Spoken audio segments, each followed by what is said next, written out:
Hello, this is Taylor Ellwood, and welcome to the Magical Experiments podcast. I'm so excited because this week I have Solomon Pakal. Did I say your last name correctly? That's right. Okay, Solomon Pakal on here with me, and we are going to be talking about the juicy topic of decolonizing magic. And I already see people pouring in here, so welcome to all of you. As we're doing this interview, as you know, if you have questions or comments, you can definitely feel free to leave those in or pop those in the message thing, and I will relay them to the guests that I'm interviewing. Solomon, please introduce yourself to us. Tell us who you are, your magical background, and tell us about the new book deal you got, because I did see that you had gotten a new book deal. So I'm like super curious. Well, Solomon Pakal here. I come from a Kachikel Maya descent on my mother's side. My dad's American, but I was born and raised in Washington, D.C., which a lot of people don't know has always had a very thriving witchcraft culture, especially on the ethnic front. Like Washington, D.C., Baltimore area, we had a lot of Afro-Cuban, indigenous, even, like Hindustani and Vedic influences long before there was ever like any prominent Wicca, uh, like authority or major shop in the area. And to this day, you'll find the more culturally and ethnic botanicas outnumbering the more metaphysical shops. So I never really grew up knowing what a metaphysical shop was until really my 20s because I just went to the botanicas. Hmm. So I was born and raised in this kind of culture that we always had an understanding of like a more magical cosmovision. However, it wasn't my mother's desire that I learned the craft because coming from that immigrant side of things, you move to this country, you get better economic opportunities to make sure your kids don't have to lean into the arts of desperation. But where I come from, magic is very, very real. And there's people that want things from you, and they'll steal, lie, cheat, and curse their way to getting it. So we had to go on the defensive and offensive, and there was only so much that she could keep from me. So then she taught me the craft in my early childhood. And obviously, I would get better. It's not like I was a maestro. Nobody's a maestro when they start out, especially as a kid. You can have talent and you can have potential. You can have like the gift or gifts, as they like to say. But, what I learned was that magic or, all of this, metaphysical intentionality, right? It's a skill set. It's a skill set like anything else, and that is something that can escape a lot of the ethnic traditions too because, coming from, less literate backgrounds, there's kind of like a very enigmatic way of describing a lot of these things. So sometimes it's just like you either have it or you don't, but that's not true because I would meet a lot of practitioners that really grew up in like your stereotypical Christian background. My partner, Elizabeth, is like that, but she trained herself, essentially trained her metaphysical abilities and being an artist, very visionary to where she is extraordinarily capable individual when it comes to the metaphysics. So, Yeah, I remember her. I've seen some of her work. She's a tattoo artist, as I recall. yeah, Correct? yeah, no, Yeah, she's a tattoo artist. yeah. Sorry, I didn't mean to interrupt you. I was just No, thinking no, go about that ahead. because she has done some amazing work. I've been Yeah. following you for a while now, I might add, not just on Substack, but I've seen you and her on Facebook as well for a while. So I'm more familiar with you than you might realize. Well, yeah, no, it's been my biggest regret to just, like, stay secluded in Facebook, but, I have kind of a body of work there. I wish I was doing the content game a little bit better, like YouTube or hopped on Substack sooner, um, because, I got a lot to give here on the, specifically the indigenous front. However, my magical background isn't isolated to just that. I actually kinda left the indigenous front for a number of years, which was a kind of a long and controversial story, but this kind of had something to do with, like, the 2012 BS apocalypse/enlightenment. Slash enlightenment. So, what it did lead me though, I did not know this at the time, the skills I would learn from Western magic would be absolutely invaluable not necessarily as like because they're better or worse techniques or better or worse cosmologies or like closer to some kind of universal truth, but simply that perennial understanding. It is one thing to say like, "Oh, all paths," you look at a history book of religions or something, it's like, "Yeah, oh, there's something true to all of this," and then it's like you experience it. And I really got to see this when I would travel for both, professional reasons, I was in the military, and then also recreational reasons. I've traveled to places like in India, Morocco, Southern Europe, East Africa, and I've had the privilege of practicing with the local practitioners, if you will, their various customs and courtesies to their religious paths. So experiencing the perennial was certainly something that can only be done through just getting in the grassroots of things. Um, book study's great. Book study, I think, is it's half of the equation. The other half is doing it, and that can be Mhm. very scary, especially like getting to know people from a different culture. It's a very scary experience for most, including like foreign service officers and soldiers. And that's something that the current spiritual community, I'll say the greater spiritual community, not just like the occult and witchcraft, because really in 2026, we could all get burned at the stake, despite the preferred label. And um, I see there's a big divorce when you have primarily people of like a Western background that learn their magic probably online or through books, and there's no shame in that, like, that's just the circumstance that they grew up in. Again, my circumstance wasn't a privilege.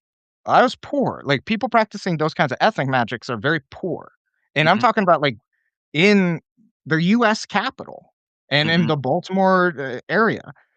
Like, these are, places here in the first world, and you can go into neighborhoods where it's almost like a third world country, and doing that, it can be very intimidating to people. I'm trying to bridge the gap between that because there's a lot of conflicting attitudes too. There's a lot of attitudes on the more ethnic side, the indigenous Afro-Cuban side that you don't talk about this stuff online. But like on the street, it's all word of mouth and there's like legends. There's people that are like legendary practitioners.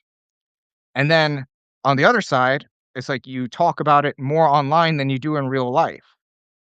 So there's things that both sides can learn from each other. And I'm trying to bridge that gap. And that's part of the work of decolonizing too. So it's like to kind of close out my magical background, I have a pretty well-rounded background from, traveling the globe and getting exposed to various religious practices. I'm not authority figure in those practices, but I was just there to learn. I have an extensive background in Western magic as well. I've been a member of some organizations that everybody hears about. And, I've done magic from a lot of books and grimoires that everybody hears about. And then I have the upbringing, but also professional knowledge and travel expertise and cultural knowledge of the indigenous variety, particularly that of the Maya, Mhm. um, because that is my ethnic background. That's my legacy. So, pretty well rounded. And so, like, decolonizing, that's like the topic at hand. And decolonizing has become like a buzzword. It I wrote an has. article about this, but oh, yeah, go ahead. It has become a buzzword, and I mean, there are some themes here I wanna weave into this as well because I think they're really important.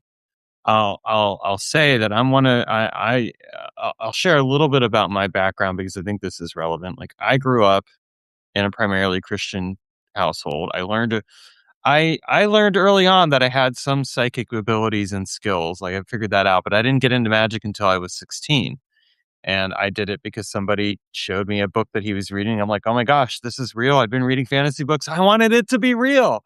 So then finally it is, and I start reading books, and I self-taught myself magic. And how I initially started out was a combination of elemental hermeticism and neo-shamanic techniques. I don't do the neo-shamanic techniques anymore because it was basically core shamanism. It was culturally appropriated. But at the time when I was 16, and this was over 30 years ago, I didn't know any better.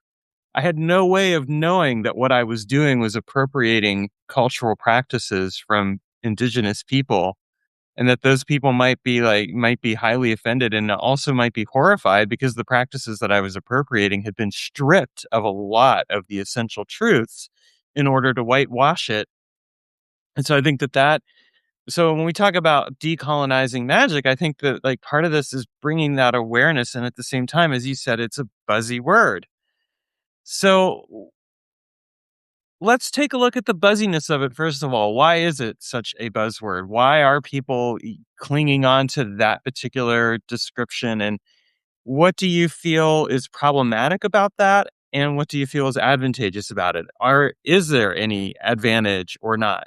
And so, you know, Well, yeah, so the decolonizing rabbit hole I can pull from so far the indigenous side, but with a lot of these kind of like indigenous movements, like for instance, like the Washington Redskins name change, that was instigated by a white journalist. And to this day, and I knew this from belonging to young, like a youth Native American group when it was first brought up.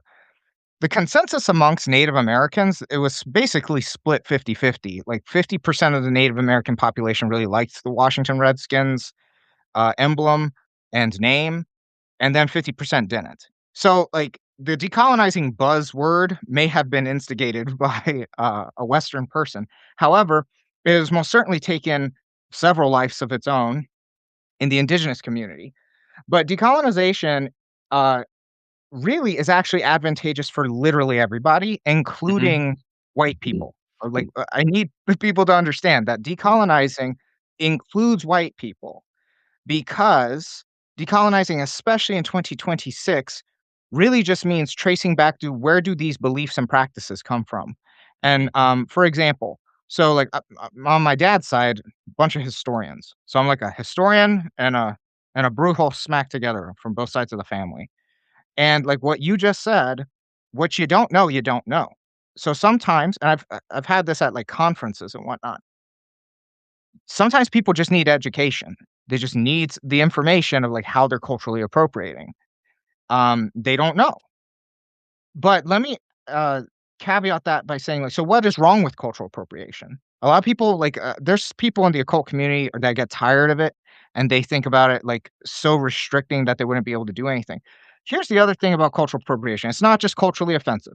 If you don't want to look at the social justiceness of it, okay, let's look at the functionality.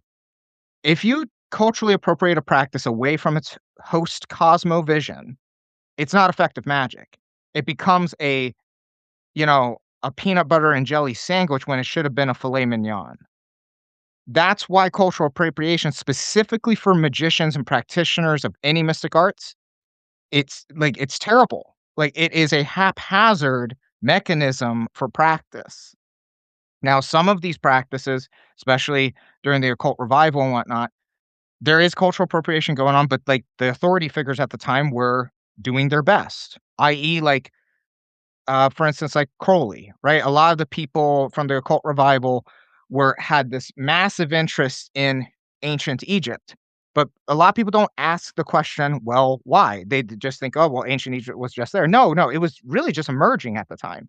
Literally, archaeology as a field was emerging at that time. It's the same reason why H.P. Lovecraft fell in love with ancient Egypt, is because that was at the time before TikTok the source of like entertainment information would be like in King Kong, the movie King Kong, where they're like, you have the archaeologists and the explorers pulling the curtains off in town squares and stuff and showing things off. And Egypt got the brunt of the research because, well, first of all, there's always been a Western fascination with Egypt. But second of all, archaeology in the desert is easier to do than other places because you don't need to go underneath urban centers. You don't need to excavate a jungle, anything like that, scale massive mountains. So, excavating Egypt was relatively easy at the dawn of archaeology. They it's stage 1. Just like stage 1 in Mario Kart is like the regular mushroom circuit where it's really easy. That was basically a huge motivator, not the only one. I'm not saying there's no um, metaphysical weight to Egypt. Absolutely not. Pyramids, right? But if we start to put in the historical context, we can start to trace the breadcrumbs of like why this was paramount at that time to this person. So decolonizing is basically like in one function just good historical research. So that's kind of like the broad scheme of things. Now let's get to the specific scheme of things. With all the things that are going wrong in the world right now, particularly in the United States, um, and again, connecting the research of it all, we can see that a lot of certain administrations' moves onto home soil are a continuation of colonial era rhetoric. Like literally on the NSA's website, it's invoking colonial Western expansion. Now, from a metaphysical point of view, this kind of gets a little inside baseball, but that thing has a spirit. And I touch on this in a little bit of my work. I won't talk too much about it because we could go down that rabbit hole. But decolonizing as like, how do we use it as a methodology? What does it mean besides just decolonize as it just becomes a word salad of, pumping the fist in the air? Is we take what this practice comes from, and we try our best with a blend of cultural knowledge, yeah, asking elders, but even the elders don't know everything either. Sometimes it's straight up archaeological, boots on the ground, or like just look at papers. Nobody likes doing that because it's boring, but I like it because as a practitioner, I can look through archaeological papers and I can see whole rituals. An academic wouldn't see that, and most practitioners, I know you've been around the block, they don't like reading hard stuff. So, like, I have they're no missing problem out. reading hard stuff, so I find like I just yeah, I just have that just when you said that I'm like okay whatever like anybody who says they have a problem reading hard stuff like I have a problem with that right there like what are you missing out Um, on? but, so decolonizing at its peak, I will say, blends all of these things in order to come up with the best practices and the information available to engage with these practices. The Mhm, terrible thing and the pitfalls of decolonizing specifically within minority communities is that it can lead to, well, just anything spiritual is good because it's rebellious towards the machine. It's rebellious towards the establishment. So it just leads to more cultural appropriation. I think the biggest example of this in indigenous spaces is like the importation of, well, I'll say the two biggest examples are like the importation of chakras, mhm, which that is just appropriating two minority cultures at once. Um, And the reason for that, why it was imported, is because really in the curanderismo circles since the 1960s and 70s, especially up to 2012, you had you had white tourists coming and they wanted some kind of energy work. So the easiest way to kind of get them on board was with chakras. And it's sad because there are at least three distinct like energy body systems within the Mayan paradigm. mhm, But some of those curanderos may not have had knowledge about it because again, some of this knowledge is dispersed. Like Mayan traditions are really scattered all over the place in Central America and even up here in the diaspora in the continental United States. There is no one unified practice. Even if somebody like tries to suggest that there is, there's not. Um, the most centralized one is probably the daykeeper practice from Highland, Guatemala. But like my family comes from Guatemala, and they didn't recognize that practice really. They had contentions with that practice, I should say. Um, so that's one way. The other big cultural appropriation going on right now is cacao. All the ceremonial mhm, cacao ceremonies and whatnot, which it is extra frustrating to me because what the cacao ceremony does, well, first off, okay, was cacao used in ceremonial types of situations in the past with the Maya? Yeah, but it wasn't the ceremony. That's not the point of it. It's even in modern day Guatemala and modern households, cacao is just kind of like a hospitality drink, and it's like a sit down, and it's like it induces kind of like a deeper conversation of acquaintance, but that's not a ceremony. Mhm. There's actually a lot of beverages in Guatemala that are held in higher regard than cacao. But Mhm. again, chocolate is more palatable to Western audiences. And this whole thing was exacerbated by a Canadian businessman in 2011, and he just essentially made up the cacao ceremony, which is it's very sad because this is essentially as close to blasphemy, I would say. There's no real blasphemy. That's not the worldview of the Maya, but like um, the cacao draws away. It's the ultimate like missing the forest for the trees, um, because they want to say that there was some ancient cacao goddess. Uh, Well, it wasn't. What they refer to it as is Ish Cacao, and they're saying like, "Oh my gosh, there's this super important cacao goddess," and yet there is no hieroglyphic depiction, there's no codex depiction, there's no ceramics depiction. There is the name of it mentioned once in the Popol Vuh, and it's not a goddess. It's actually a goddess that's summoning it. It's kind of like this animistic sprite, if you will, of the plant. And that Ish Cacao is only mentioned once in the entire Popol Vuh, which is the holy book of the Maya. It's the creation story of the Maya. Mhm. Um, Ironically, the goddess who summons it is mentioned like upwards of 30 times, and like the hero twins that are the main protagonists are mentioned over 120 times. So clearly, this is not a very important concept. In fact, the ritual, if there is a cacao ritual, it was summoned as a part of a broader network of spirits, and it was all for the kind of reverence and creation of the corn crop, because corn is what granted the Native Americans their civilization. It was the crop that, like, stopped, nomadic movements and allowed them to build city states. So that's why corn essentially is so holy in, I guess in Occam's razor's terms.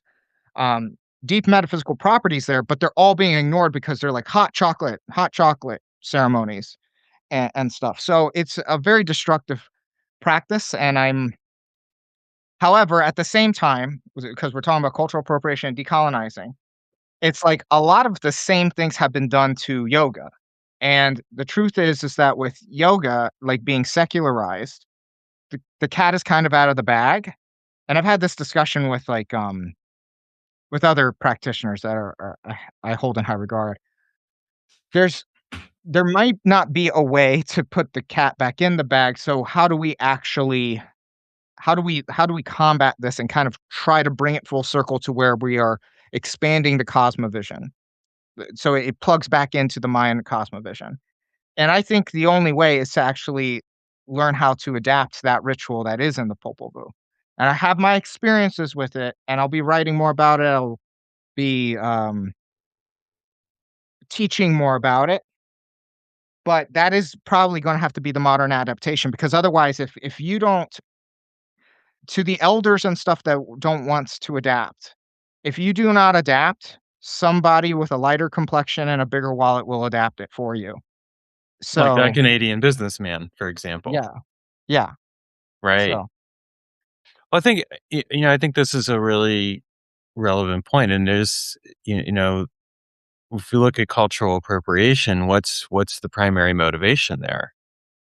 What's the underlying thing? It's that there's a couple. I mean, to me, it seems like there's a couple of different things. There's a commercial aspect, for example. Oh, we can make money off of this, but there's also then the damage to the originating culture. I think in a way, there's also kind of a perpetuation of epigenetic trauma patterns all across the board.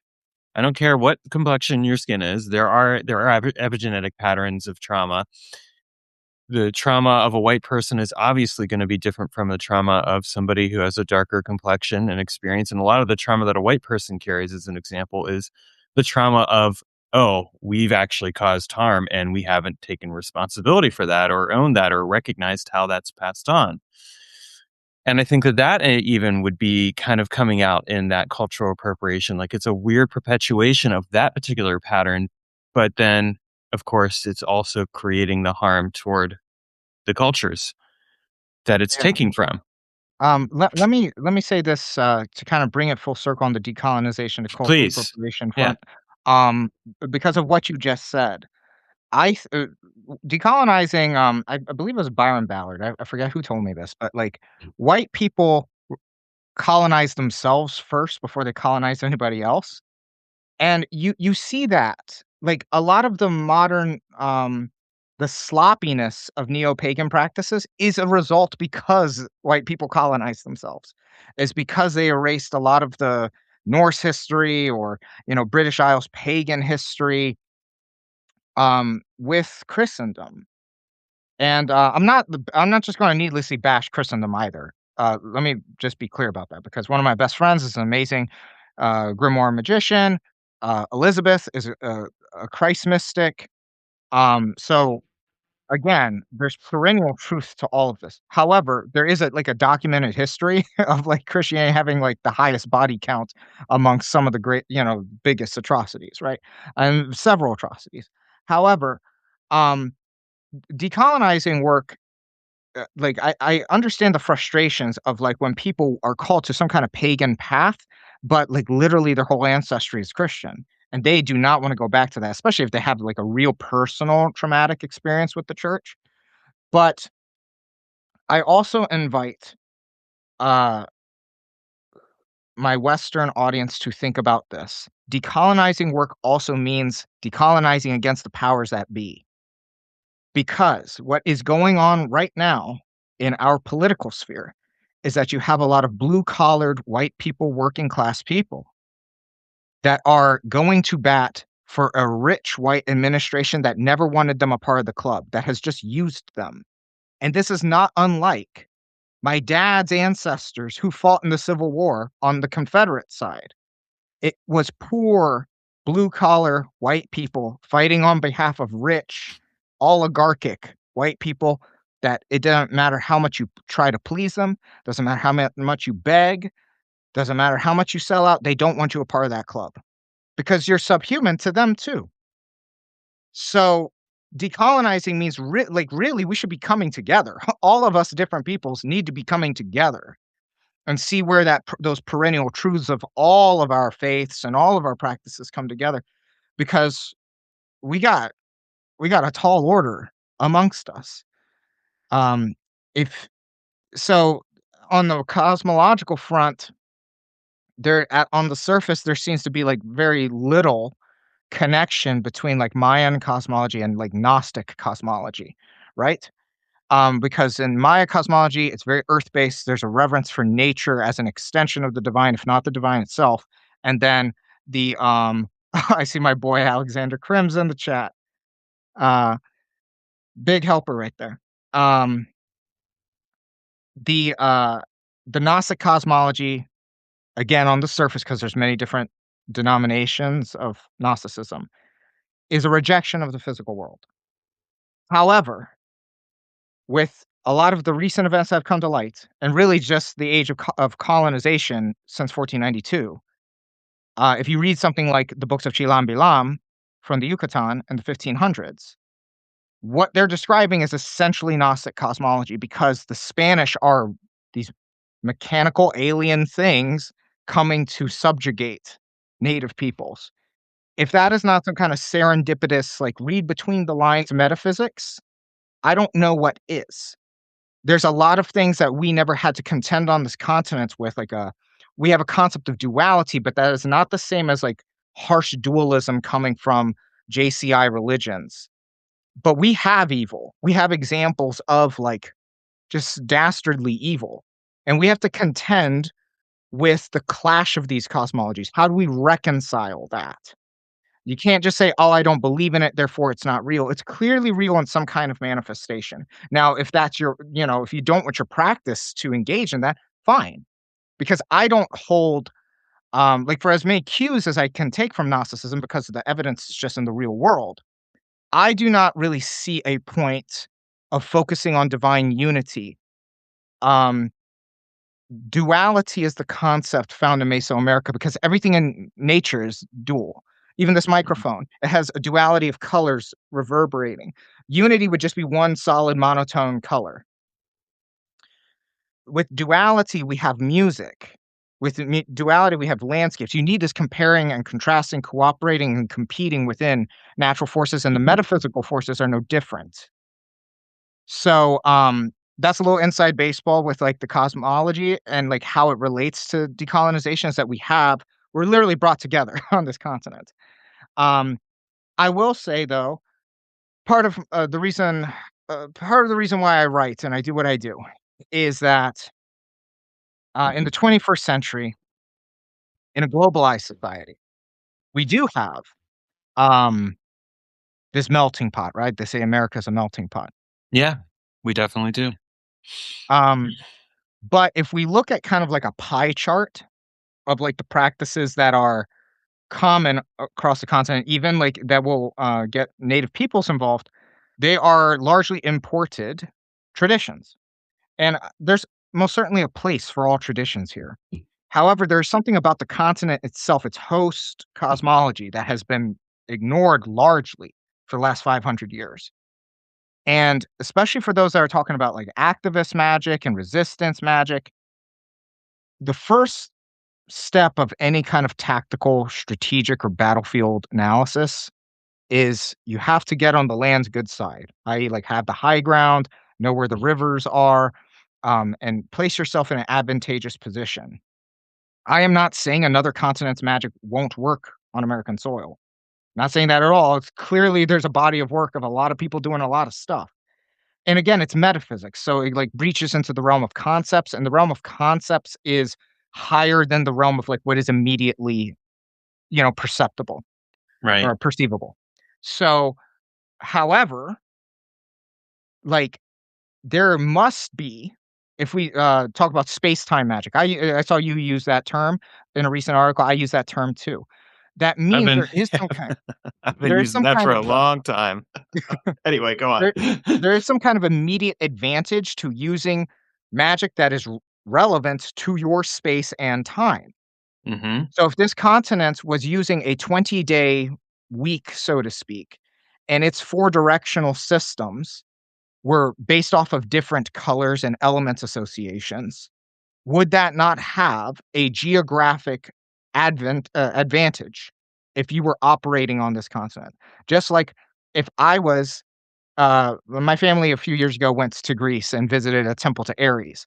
Is a ritual done at the temple of Ares there in Greece, outside of Athens, going to be more powerful than or at least have an inclination to be more powerful than doing a ritual in a apartment in Boise, Idaho?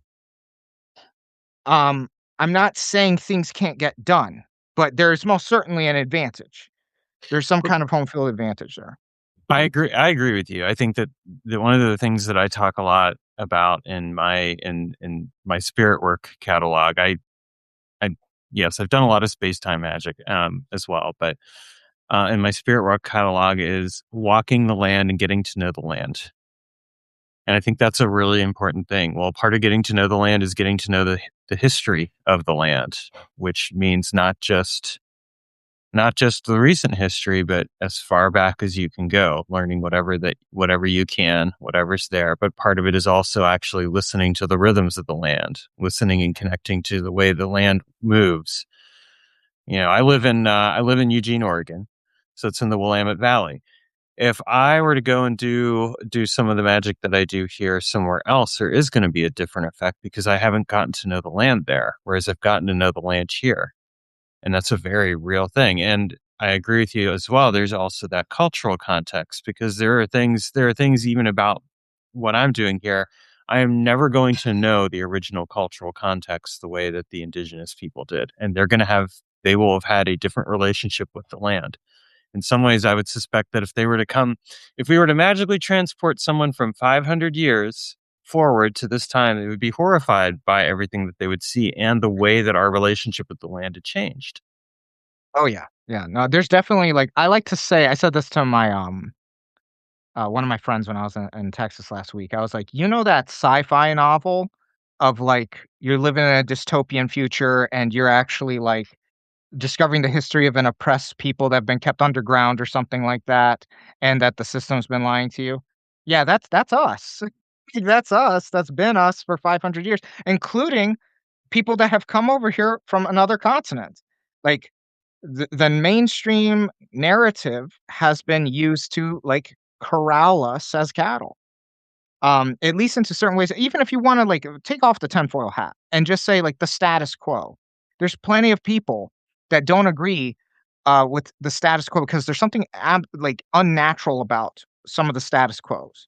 You know what Mhm. I'm saying? There's a reason why people, despite all the modernity, still get addicted to drugs. There's still. I'm not saying that like we come up with some kind of perfect utopia economy and everything's fixed. No, but like clearly there is a range of different belief systems that people have inherent to themselves regardless of it, or they thirst for it. They thirst for something more than what they were brought up with. Why are the divorce rates so high? You know what I'm saying? It's like there's ideological reasons and yeah, personal reasons of why that is. But there's a lot of what we are fed through media. Gosh, like especially like when it comes to love and relationships, Disney has just like screwed everybody up since childhood. It has gotten people, especially young women that I feel sorry for, to like really program themselves to be like Disney princesses. Like that's what I have to be. Like to be a woman or to be desirable to men or whatever. Like I feel like really bad. Um all kinds of status quo. This is colonization. It's just like a mass production of media to corral not just us, but our ideas and our minds.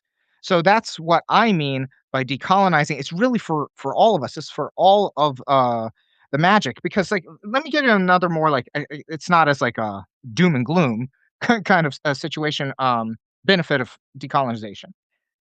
So a lot of people get into esoteric practices and then sometimes they compare and contrast and they're like, this is way better than that. But what about the founders of those systems? Or like Mhm. even you? Like, why are you finding out? Because that's the information you are privy to.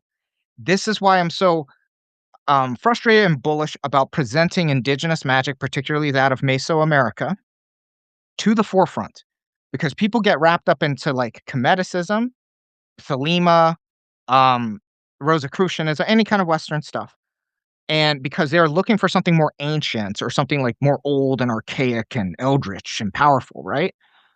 But what they're standing on their very soil is older than that, and what they don't, or like, or at least comparable, um, and they don't know. So a fun stat I like to bring about is there are about 120 to 140 pyramids that, depending on how you chalk them up, found in Egypt. In Mesoamerica, as of 2010, so 16 years ago, and there's a lost city getting discovered every couple of months, there was over 10,000 pyramids. So if we're talking about, and these pyramids were ceremonial, the large, the majority of them, or like the notable ones were ceremonial. Any one of those city states that arrived at a specific astrological time, facing specific directions, had specific incantations, you had a specific uniform, and you had uh, more spectator participants. Um, They would have numbered in, like, the tens of thousands. That's, like, one ritual bigger than the entire modern Western esoteric tradition. That's that's a like, a tectonic amount of esoteric power that we have not tapped into as an esoteric occultist spiritual community. People are getting too distracted with cacao stuff, and people are like, "Oh, but ancient like, Crowley deciphered ancient Egypt," which he didn't. You know, he didn't, know how to write in Egyptian hieroglyphs and whatnot. People were privy to the information that they could get. I'm not trying to belittle anybody's practice. I'm not trying to, like, measure or anything. I'm just trying to say a lot of people don't know what's actually available to them because they don't know what's out there. I'll give you another example. This one's really big, especially with Meso. People oftentimes feel called to Santa Muerte. Why do you think that is? I'm not trying to belittle anybody's practice because I know some real legit Santa Muerte practitioners that they're really about that life. But sometimes it really is just comes down to aesthetics, and I really Ye determined this after the conversations I have with people of like, well, what do you know about her? Why do you? And then they have all kinds of convoluted reasons. I could go on a whole, like, Santa Muerte thing, but, like, it oftentimes in these discussions, they can't give me a good answer, and it's because a robed skeleton with a scythe, it looks cool. That's well, really it, and I there's something I wanna speak to this here because, yeah, I mean, yeah. this is, speaks to an issue. I mean, there's the glamorization of magic as a lifestyle, like the bling, right? Like if I wear the right rings and necklaces, or I do, do these specific things, or I say that I'm working with Santa Muerte or something else along those lines, like somehow I'm going to be in. And as a result, there is a profound ignoring of things as well. There is that glamorization of the older forms of magic, which I'll admit I personally find frustrating because there's a lot of really interesting things to explore even in modern contexts. I mean, I blend a ton of non-occult disciplines into Western magic, which is its own thing, but it is a very powerful way to approach things, and it offers an entirely different route of thinking about and practicing and working magic, because it is the integration of different disciplines and practices and all the insights that those things can offer. But it's kind of this thing where people get caught up in categorization. They want to fit within a certain thing, and they also want to categorize things. Like it's the human need to categorize, which actually becomes part of that colonizing experience. Well, if I can categorize this, then I understand it. And if I understand it, then I have control over it. That's not the case at all. I think it's also, like, misinformed categorization because the thing is that, again, as I said, not all Maya civilizations viewed the cosmos the same. Not Hmm. all surviving practices in the Maya lands, revere the same stuff, or they don't prioritize the same stuff. There's even evidence of basically an atheistic Mayan kingdom state in the classic period. A lot of people don't know that. There's evidence. I didn't say proof, but I said there's evidence. Um, so for, like, me and my family system, because, like, the way things have evolved, like, my mom grew up in Guatemala, but she didn't have the money to travel around. Hmm.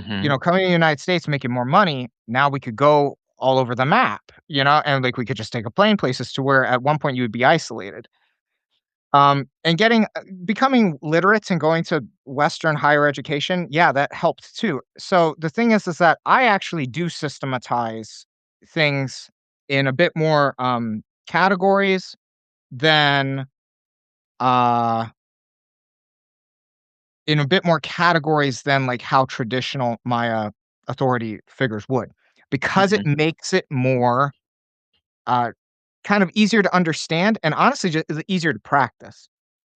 Because And the that other makes thing too, sense. There's an adaptation there in a there is sense. an adaptation, it's not Right. for bad reasons. I'll give you an example. So, like, geospatial magic is what I like to call it, but it's the space part of space-time magic. So think your 4 directions, right? Well, if you take that to majority of Guatemala, like in the highlands, they're gonna tell you the directional spirits of the Balameb. So they're these jaguar men that led the first human civilizations or the first Maya peoples to the first sunrise. But the thing is, you go to Yucatan, there's the Pawtuns and the Bacabs primarily. The Bacabs are like these giants that hold up the sky. The Pawtuns are these spirits of the winds, that of the 4 winds across the cosmos. So the thing is that it m what can be helpful is you're like, "You know what? I wanna focus on this geospatial aspect. There's a certain amount of time I'm going to, like, really study and get involved with the Balameb, which is different than the Pawtuns, which is different than the Bacabs." And having that categorization can actually help you, study and practice the Maya ways much more broadly because, again, like, the highland traditions, they weren't in Yucatan, so it's like they're not gonna have those systems. So, now that we can go freely across, borders or, like, buy a plane ticket, and you wanna kinda honor the broader sense of Mayan magic, yeah, it does that categorization does help. Hmm. Again, so that's why it's not traditional too, because that city state had their way of doing things, this city state had their way of doing things. I see a question in the chat from my boy, Alex. Yeah. So it's I believe it's Naranjo, because, Zach talked about it. Our friend Zach Lindsay talked about it, in his Lady Six Sky one of his Lady Six Sky presentations. She had come to, I believe it was Naranjo, and the city state was essentially just treating a lot of the ceremonial rituals, like, on the day of Ebb, the road, as, like, a formality, and they didn't really care too much about it, and then she kinda brought the magic back. So the fun fact, Lady Six Sky, if you're talking about like badass magic women throughout history, the Maya have several warrior queens that were, or and magician queens that really rocked the boat in the ancient times. Lady Six Sky being one of them. So I want to come back to the categorization, and thank you, first of all, for answering Alexander's question as well. I agree with you. I mean, let me be clear. I don't think categorization is inherently a bad thing. I just think when it's taken overboard, it can be a bad thing. It's kind of the best way that I'll put it as an example is like correspondences. Like you look in a magic book, they're correspondences, and of course, the question you have is, okay, I could use this correspondence that someone else came up with. But I've always thought of it as a correspondence table is kind of like this is a person's personalized table of correspondences. But what's your relationship?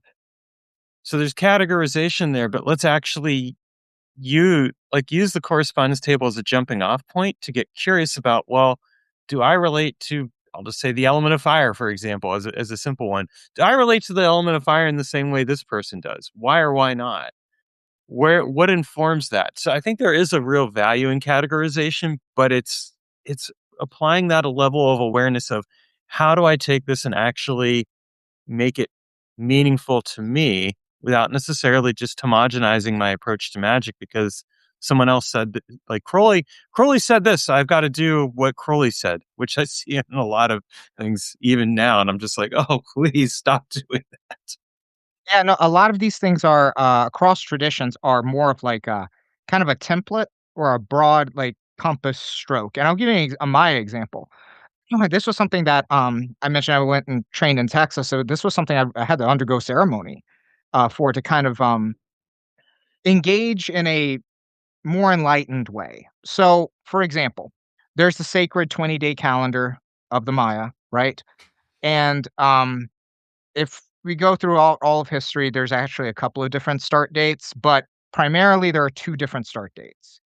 In Guatemala, they typically refer to Bats Chuen as the start date, and then in Yucatan, they relate it to Imosh Imish. I know those are foreign words, um, but here, this is how it works. Bats Chuen is when like the Popol Vuh's creation myth begins. And it's being described as like these creative forces participating with each other and creating the universe out of like raw thought. It's much more of like an artisanal expression of how the universe comes into being, almost like this merciful artisanal expression. Whereas Imoshi Mish is literally the sign of chaos and like it's resembled by a crocodile. Sometimes they call it a dragon, and not Quetzalcoatl or Kukulkan. It's like this terrifying Godzilla kind of thing of like where the primordial emerges. So you see the difference in narrative is in one origin story, it's almost this parental mercy, like painting of a tapestry of how the universe is created. Whereas the other, it begins with this war of chaos, or this war between chaos and order, that spawns the universe. And there's probably some Mexica influence from that as well, because the Mexica myth is where Quetzalcoatl and Tezcatlipoca fight Cipacli. But you find that character also in the Popol Vuh. They just come later. They just come like one or two chapters later because the way they started off the universe was through mercy, and eventually that day sign will come in the 20-day count. So they do have to engage watery chaos in some way, shape, or form. So the thing is, though, in my personal experience, my experience with the count was starting on Emo Shimish, so chaos. And a lot of my, like, I guess you could say, like, I'm sure your audience is familiar with like the Abramelin or Liber Semek, these kinds of like transformational, big transformational like rituals and stuff, right? That kind of puts you at and like a standoff with some kind of metaphysical adversity. My metaphysical adversity was most certainly kind of a retelling of that creation myth with chaos. So that was my experience, but that's not going to be the experience necessarily of somebody else that attacks the tradition from a different angle, maybe such as like the Popol Vuh kind of narrative, like where things are made out of mercy and artistry. So those are my correspondences and my experience. Thank you for sharing that. I want to come back to the geospatial stuff. Are you familiar with he would have been an architect, Christopher Alexander's works at all? I do not believe so. I highly recommend checking them out. Real quick, I'm going to stand up here because I gotta look at the book real quick. Find it. Ah, over here. Hold on.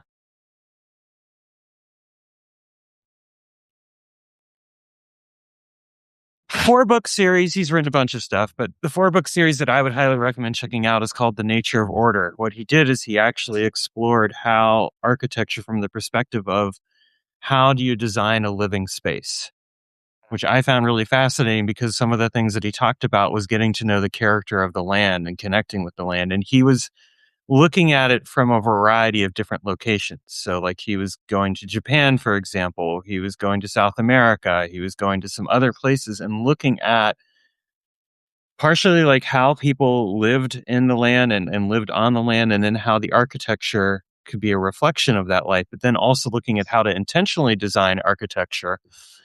It brings up some really fascinating intersections with geospatial magic and the way that we can work with geospatial magic from that perspective of connecting with the spirit of the land.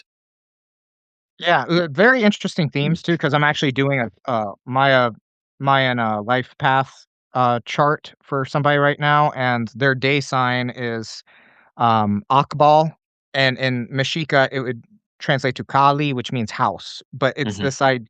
So there's a lot of house themes today for me, and a lot of like, um, literally the architecture of the house determines its stability.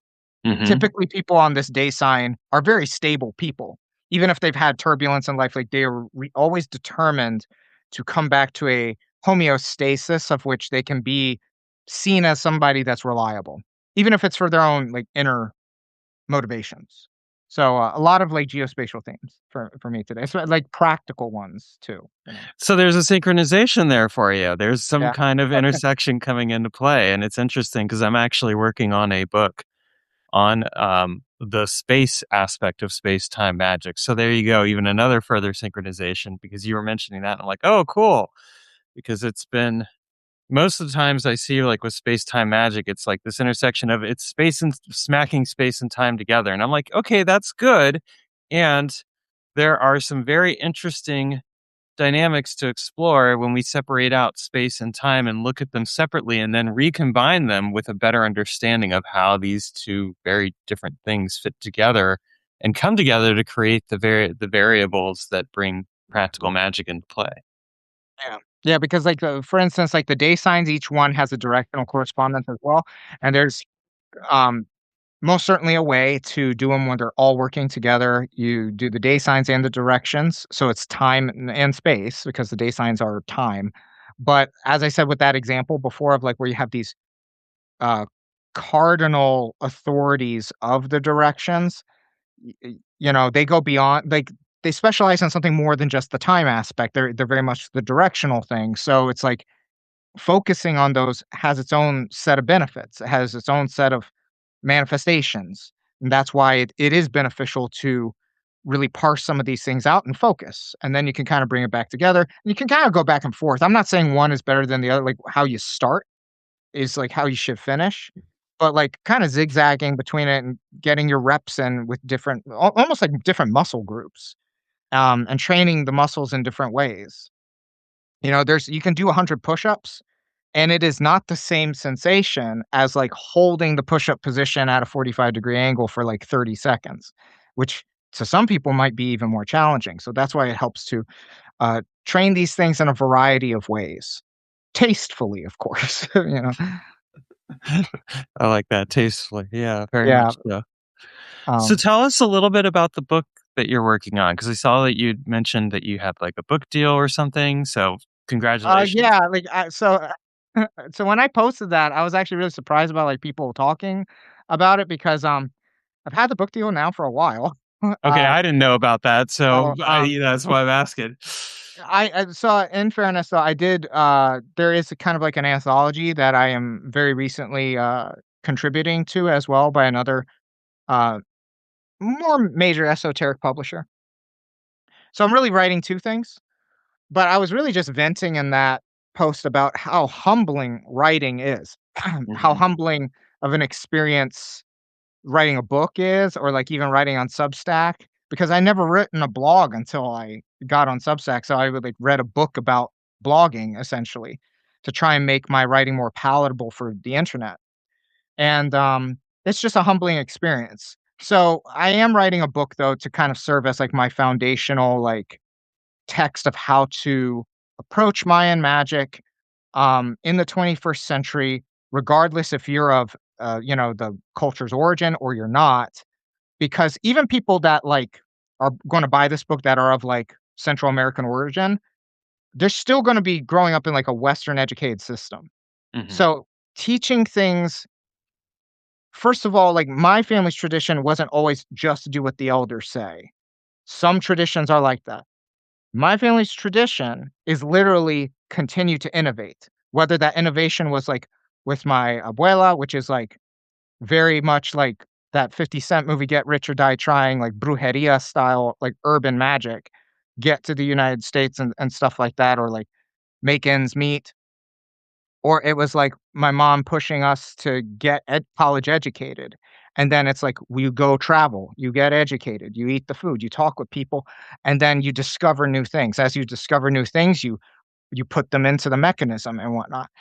So, my tradition is about innovation. My tradition is about reading new things, um, and expanding in tasteful ways. Uh, so there is an element of tradition, most certainly, and there's going to be things I cite all up and down the book that are going to be traditional. However, some of the ritual application will have to be adapted. mhm, Um, now, adapted, the way I'm playing it, it's not a stretch by a lot. But there are some things, as I said, like in a lot of these ethnic traditions, they have this kind of you either have it or you don't mentality. And some of these gifts, they can literally just be trained, and those are going to be much more technical in a way that an indigenous authority will not be able to tell you because they. I don't know a better way to say this, but they just don't know how to describe it technically. They're kind of like they'll give you a proverb and you either decipher it or you don't in time. And I'm not necessarily against that, but I'm not one of those guys. So I am very technical in my approach. So that's the first book. I think if I announce the publisher is a little premature right now, but it's one of the, you know, it's a Crewellen, it's a Geyser, it's Outer Traditions. It's one of those or something. Uh that's that one, and then the contribution that I'm making to the anthology is, essentially the assignment was everybody, like, take a ancestral figure from their practice.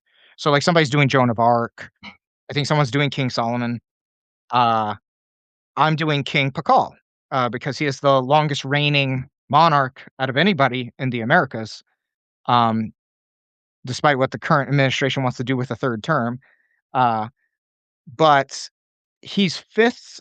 He clocks in at number 5 of longest reigning monarchs across world history.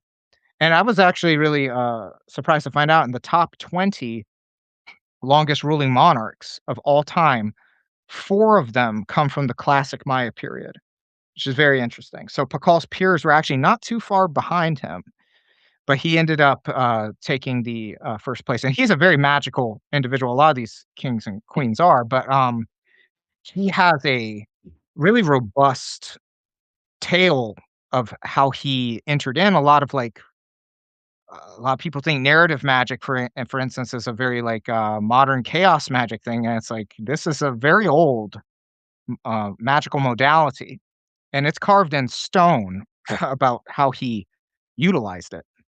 mhm. So it's my pleasure to be bringing a bit more of, Pakal to to the world. And Elizabeth did the artwork, to Oh, depict cool. Pakal. Yeah. Excellent.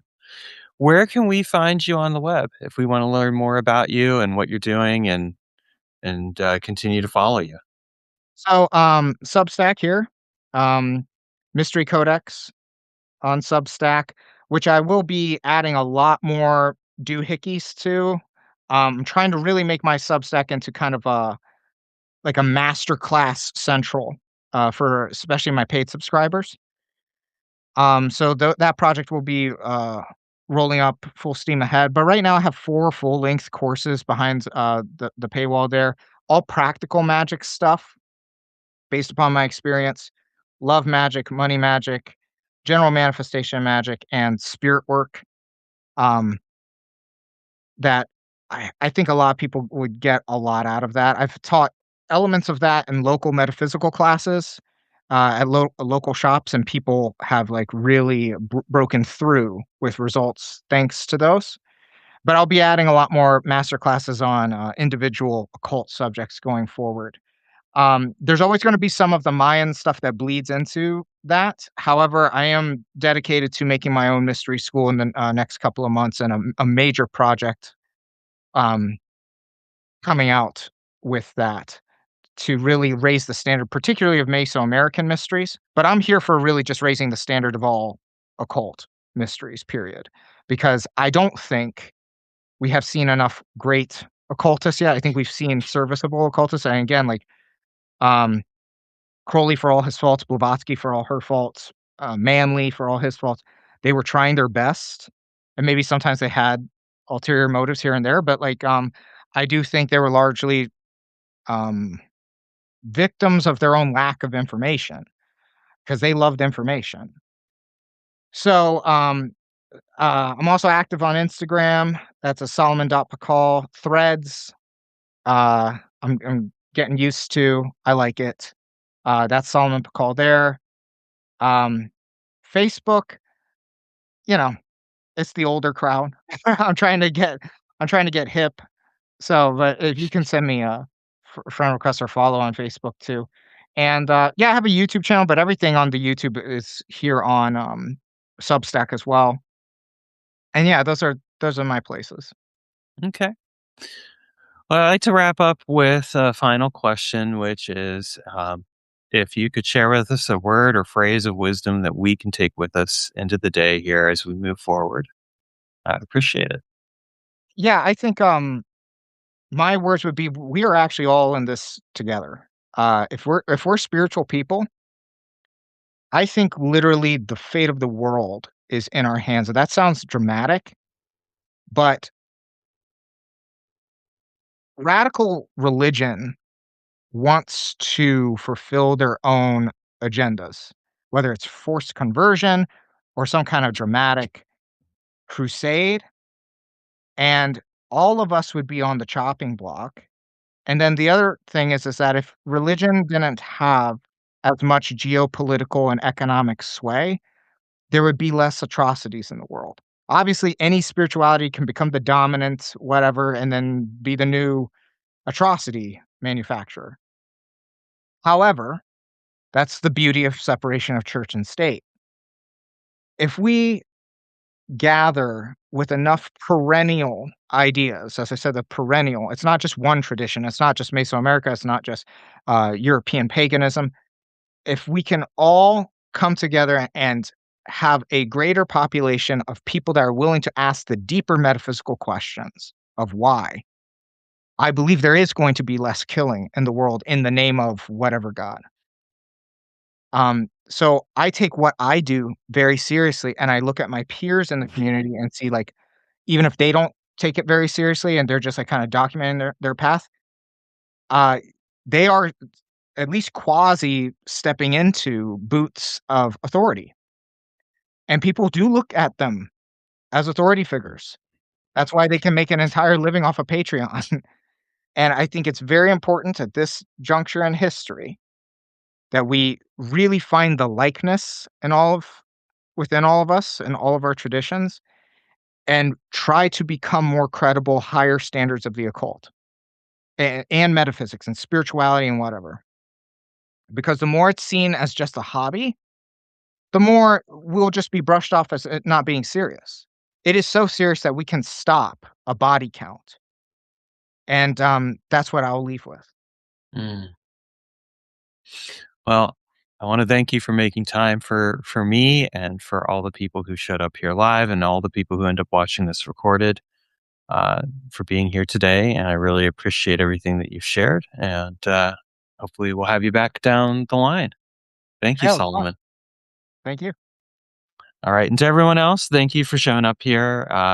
Definitely feel free to leave some comments. I saw some in the chat, but feel free to drop some in later on, both either on here and on YouTube. And take care of yourselves and each other.